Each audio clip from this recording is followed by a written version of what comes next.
Good morning, everyone. My name is Shiraz. This is Jasa, Kylie, and Joanne, and we're representing the Strader College of Business at the University of Hawaii at Manoa. Change. Change is inevitable, but change is even more so necessary in industries and times where the change has not been so prevalent. If you look at the market trends in America, the wealth gap between the middle class, the top class, and the lower class is widening more and more each year. Now, there have been some publicity to this extremely growing wealth gap, and there are market trends moving towards the favor of shortening it. If you look in Seattle, the minimum wage in Seattle has been raised from $11 to $15. Dan Price of Gravity Payments is a visionary and a pioneer, and someone who has noticed this growing wealth gap and need for higher minimum wages. And so that is why in April 2015, he implemented the $70,000 minimum wage for all employees at the company Gravity Payments. Now, when change is made, there is some good as well as bad. For him, he believed that not only will the minimum wage increase the morale as well as the long-term profitability of the company, it will also give them some good publicity. And while they were met with some great and good publicity, they were also met with some negative publicity. We know this as resistance to change. And the key issue and question we want to ask here today is, how can Gravity Payments eliminate resistance in order to implement change in a way that adds value to employees and customers? Now, some sub-issues from this is employee retention. How are we going to keep our employees who are disgruntled with the fact that they're getting paid just as much as other employees and doing more work, as well as customer retention? Customers who are worried about our fees maybe increasing because we are paying employees higher. We're going to be looking at some frameworks through our analysis, some alternative solutions and recommendations, and finally our action plan and how we believe is the best way to execute these solutions to help address these issues at hand. I will now pass it on to Joanne, who will take a look at the Gert Hofstede's 6 cultural dimensions. Thank you, Shiraz. So I'm going to go over the Gert Hofstede's 5 dimensions for the United States. And for us, we focused more on the 4 that were most important and pertinent to the case. And that would be power distance, individualism, masculinity, and long-term orientation. So for the United States, the power distance is low because people are more comfortable with their bosses. As seen in the case of Price, they don't view him with as much as authority as one would from South Korea. As for individualism, they're very high on this, and that just means that they're more creative, they're more individualistic compared to, I'm just going to compare it to South Korea, where they're more collectivist, where they have one idea and everybody agrees with each other on this idea. As for masculinity, the US is relatively high for masculinity compared to a feminine society who nurtures more. The US is more competitive, and they like to compete with each other to gain a higher position. And as for long-term orientation, they're relatively low because the United States focuses more on short-term orientation, which they don't view money as of a long-term, and for success as well. In a masculinity perspective, when they get jobs, it's a very contractual, like they're working for this period of time and then they're going to move on to another job. Whereas Price, they want people to be more long-term, and they want his employees to continue and grow within the company, and these are the issues we'll be addressing.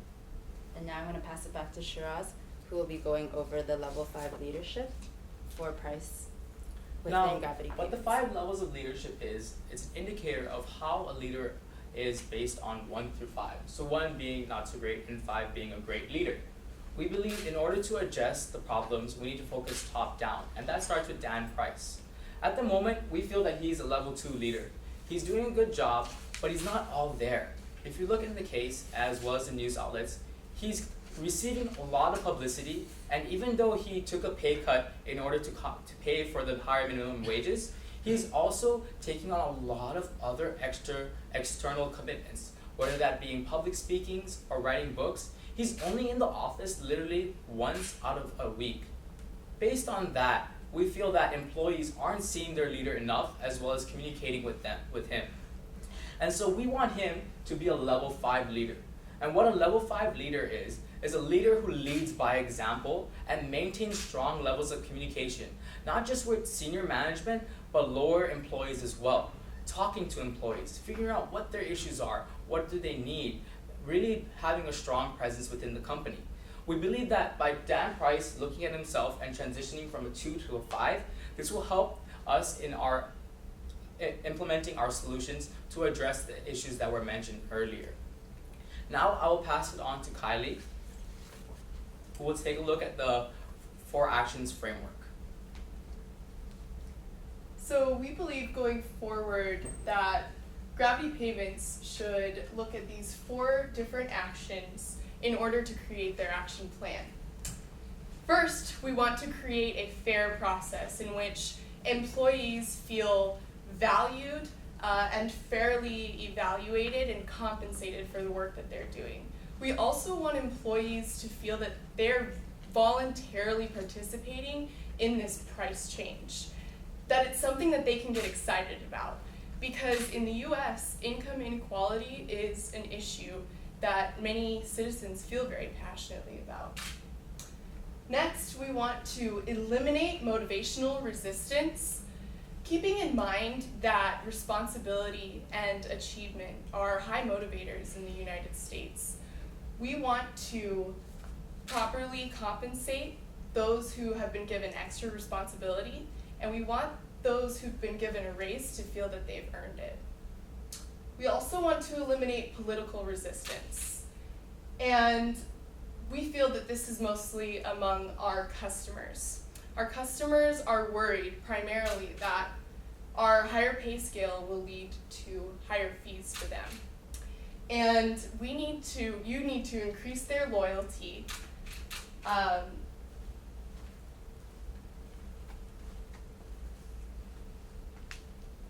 You want to increase their loyalty because entry barriers are very low because customer switching costs are very low. Next, we want to reduce risk. Customers want a reliable, low-cost, low-risk solution. And lastly, we want to raise employee retention and customer satisfaction in telling our customers that our costs will stay low, but that our quality will remain high. Next, I will pass it on to Jasa, who will give us an overview of the action plan. So, based on the information that we've shared with you so far, we've come up with these alternative solutions to give you a wholesome look at the alternatives that we think the company could potentially implement and the ones that we think are best. So first, rewarding upper management. We think that this is significant in order to raise employee retention. Therefore, we will be moving forward with this solution, and I will provide more details about that later. Secondly, outsourcing. The company has the opportunity to capitalize on globalization and work with companies outside of the United States. And we believe that this is an opportunity to gain competitive advantage, and I will explain more about this later as well. Also, we have the choice of making the decision to remain with the $70,000 entry-level salary. This is something that we do not think the company should continue with because it is affecting employee morale and it is impacting the company culture. And so we have an alternative to this that will help solve the problem that the company is facing, as well as provide the benefit of something that a wage increase can provide. Lastly, the company has the choice to ignore the resistance and continue with the status quo. However, we do not think that this is effective because we want our employees to be engaged and to be involved in decision making and to feel like their voices are being heard. So I will explain more later how we are going to move forward with that option.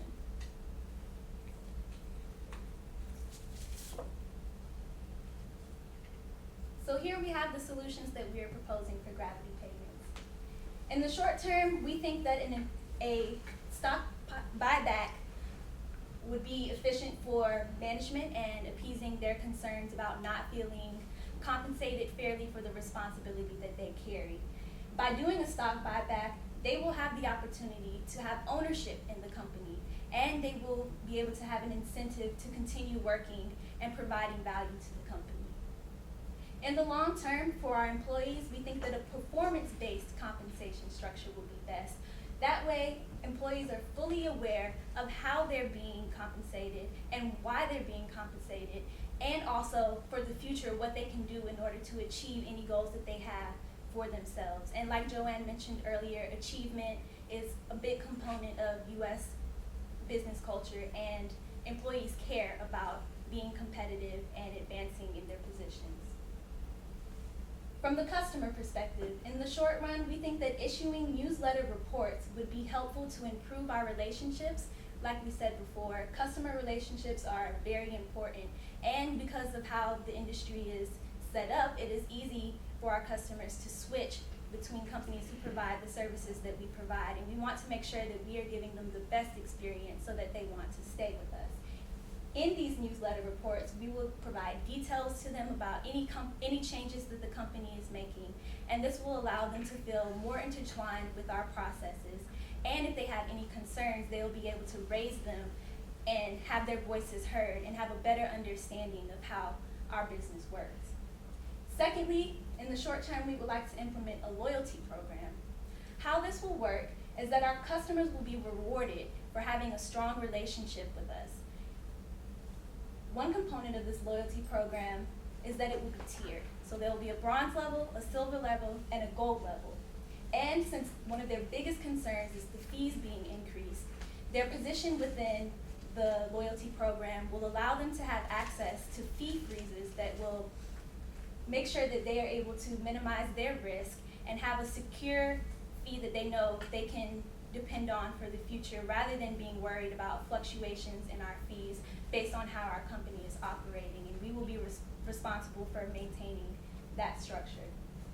Secondly, we believe that by implementing referral incentives, that will help to grow our business by encouraging our customers to use word of mouth to help us retain more business and share the benefits that they're receiving with the peers in their industry, and help them to want to have a better relationship with us and creating just a more cohesive industry overall.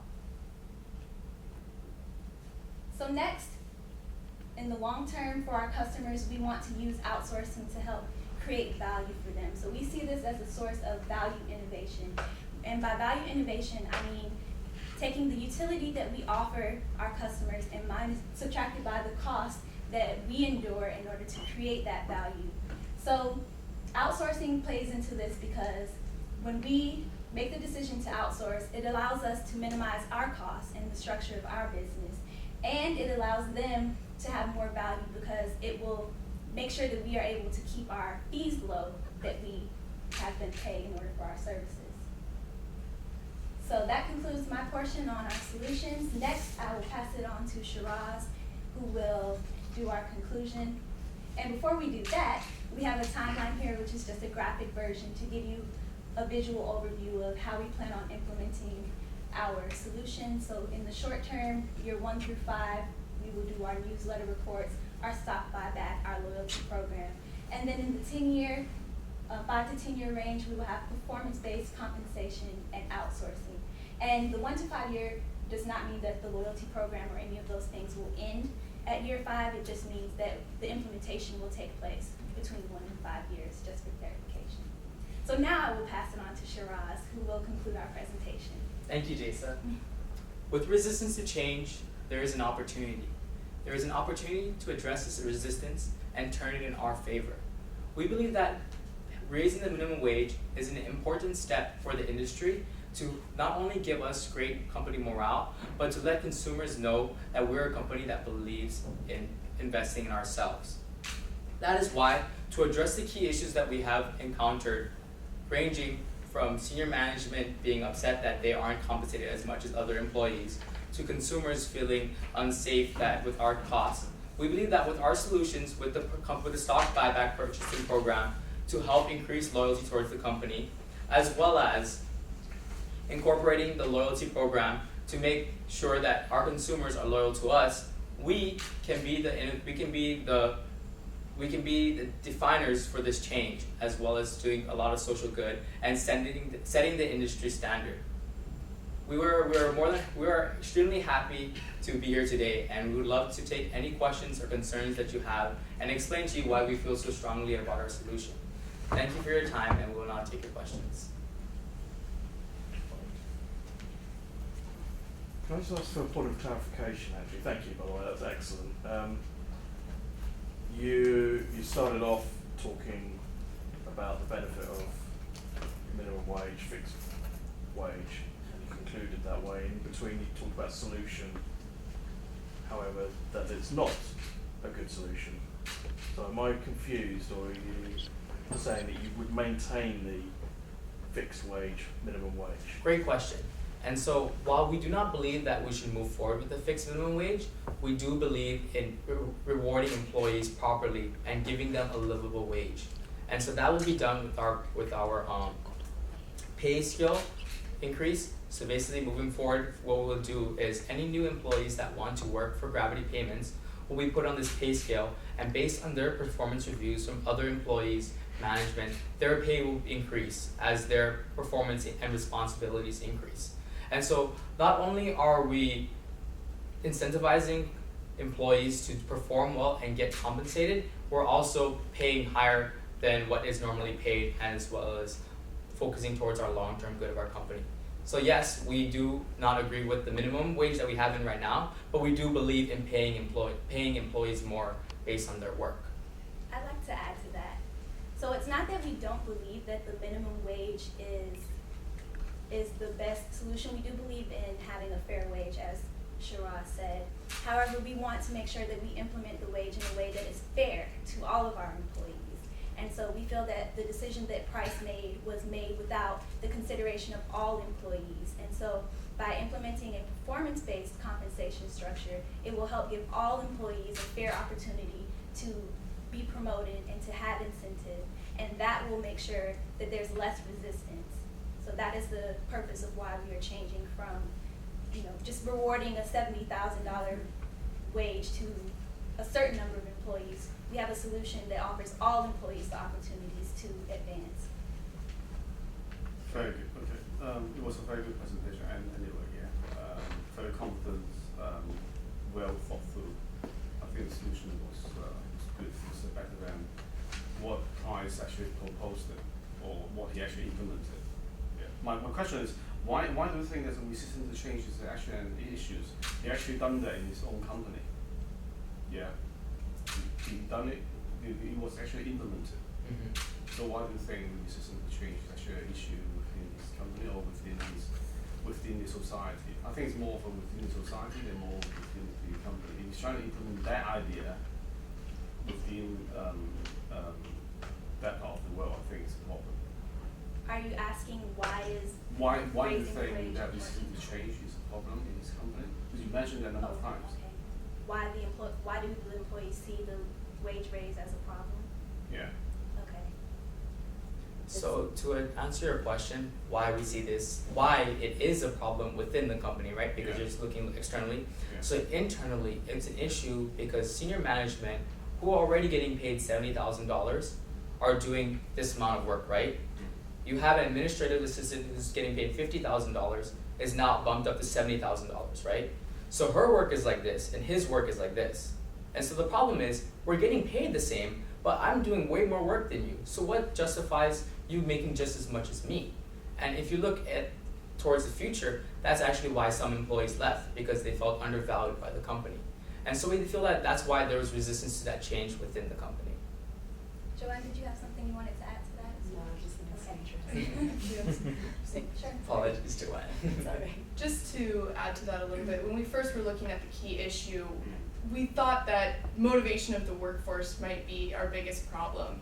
But we also saw issues within our customer segment. And so we felt that we needed to take into account both our internal and our external stakeholders. And with that view, resistance to change was a better, more covered key issue. Definitely a better way of addressing the concerns of our most important stakeholders, our employees, and then our customers who help sustain our business. And if if you leave the company exactly the same it is now, where do you think the company will be in 5 years' time? I think that there will be a significant issue. There was discussion about the value of the company in the present, and they are having equity issues. So if you also add employee retention problems, you know, it's one thing to have issues on your balance sheet and your income statement, but if you also have problems in your management where your leadership is not up to par and then your employee morale is down, that definitely is a strong indication that the company is in trouble for the future. Very good. So, very good presentation. Thank you. Actually, you pinpointed some of the main key issues of the company. So, I just wonder, have you any other concerns to look after the stakeholders, other stakeholders besides the customers, or internally the employees? So, for that, drastic raise. I can answer that. I think one thing that we discussed in our analysis is the decision to outsource. With globalization, there are a lot of concerns regarding companies outsourcing overseas, especially to developing countries who don't have the same government regulations and infrastructure to fairly regulate to make sure that workers are being treated fairly. So with our decision to outsource, we would have to be very cognizant of what companies we're working with and how they're managed and what type of legislation and rules are in place in that foreign country and how they relate to the rules that we are subject to adhering to in the United States. So I think with outsourcing and globalization, that type of international expansion, we would have to be very aware of who we're working with and the type of relationship that we have with those companies. That's interesting because you're outsourcing. I was going to ask you, as you talk about a long-term solution of outsourcing, really you talked about price for the customer. You didn't talk about ethics, and Right. that's interesting. But coming back to your original presentation, you talked about price, and if you look from a customer perspective what's the difference between that and the original proposal? From the point of view of the customer, Gravity are addressing some of the concerns around price by implementing a 70,000. The CEO goes from 2.2 to 1, whatever it is, 70,000 a year, and the cost is 1.9 million of the increase, and he takes the burden of that. What's the? I mean, you may have already just answered your question, the question, but what is the differentiating factor for the customer? Because you made it about price. Right. I can answer that, or would you like to, Shiraz? Go right ahead. Okay. So for price, we would have liked to have more financial information about Gravity to have a better understanding of their cost structure and what really impacts their costs and how those costs affect the fee structure that they have for their customers.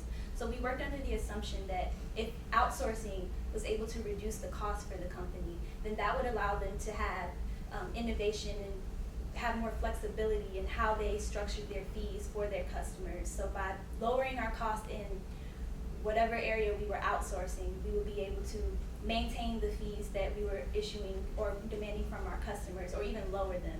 So that was how we were making that decision. Just to clarify, the key issue for the customers, as you mentioned, is that they're worried that the fees may rise, and our customers are small businesses, and so when we implemented the wage increase, they thought that this may also increase their fees because the company is incurring additional cost. So by outsourcing towards the long term, we can keep these fees lower, thus making the customers realize, okay, they're keeping their fees lower, we're good, we can keep working with them and being loyal to them. That being you guys, it's Gravity Payments. Are you also proposing in keeping the minimum wage too, the 70K? We are not. You are not proposing that, right? We're not. We are proposing for the employees who receive the wage, they will keep the wage. Yes. But for future employees entering the company, we are going to use a performance-based compensation structure to evaluate when they have raises and how they are evaluated as far as how they're paid. So for a junior worker who enter the company later on, is that person going to get 7K, or is that person going to get a lower wage? They will receive a lower wage, but it will still be a fair wage But if they look at other teammates on 70K, it won't be a fair wage, right? Well, usually that type of information is classified. We wouldn't really, but if there was a concern, then we would have to, like I said before, in implementing our plan, we want to make sure we have a fair process. So if there is that kind of concern, of course, with company policy, we want to say this is our decision, but culturally, something like that would arise. So we would want to implement a plan where our employees are able to express those concerns to us, and then we could negotiate maybe a restructuring in the future. But for now, that's the plan that we want to move forward with, and we feel that our benefits are competitive with the performance-based compensation to where we could accommodate their concerns. But if everyone in the company's currently is getting paid 7K, a new joiner, if you are the new joiner and you join the company and they pay you 30, you think what's going on? It wouldn't be that much Right. less. A junior person, It comes down to communication, right? Dan Price being the CEO, being a level 5 leader, communicating exactly why we have our systems in place, and being transparent with the employees that want to work for us, right? If you want to work for us, we're looking towards long term. And it comes down to explaining, the situation, how much they'll be making, and why we decided to move towards a performance-based review salary. And so it's just communication and clarifying before it even starts and problems arise ahead of time. Right. And I want to add to that, so it'll help with their motivation, because employees entering, they might not be as motivated as those who've already received the salary, so they get motivated to earn as much as the other employees in the program. And if nothing else, we can always bring in the issue of seniority. So if a company, or if a person who's coming into the company, they believe that they should be making $70,000, we can make it clear to them that that was something that was given to employees who had more experience and more loyalty to the company. And as a new employee coming in, that they should be willing and open to adhering to our performance-based structure. because what you're proposing is you're proposing two structure in the same company here. You're proposing to keep the existing flat fee structure, 7K for everybody. And for the new employees, you're proposing a performance-based structure. It's not going to work, right? So for the previous employees, yes, we're keeping it at 70K, but moving forward, they will be put on the performance-based reviews as well to increase their salaries, right? And so, but for the new employees that we bring on, they will be on that same performance-based, but at a lower salary. Do you think this is going to work? I think it's important to look at the fact that we were trying, one of our major sub-issues that we wanted to solve was employee retention. So one of our issues is the fact that our senior management team doesn't feel they're being fairly compensated. Senior management has likely been around and is valued. And so the people that we have brought on so far, we would like to retain, and then that will help us with our customer satisfaction as well. And the senior management also have the opportunity to go through the performance-based compensation, so they could essentially raise their wages as well.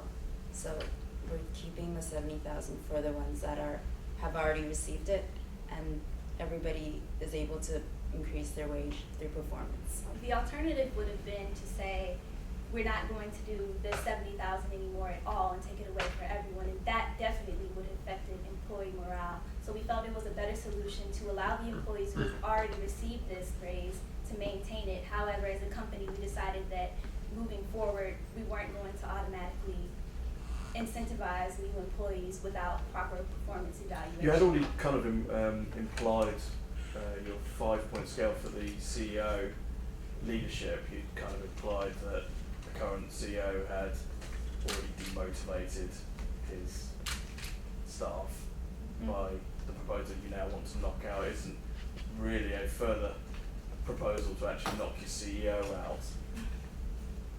I don't really understand the gap between 2 and 5 in terms of we now are going to have a CEO who's now a 5 out of 5 leader.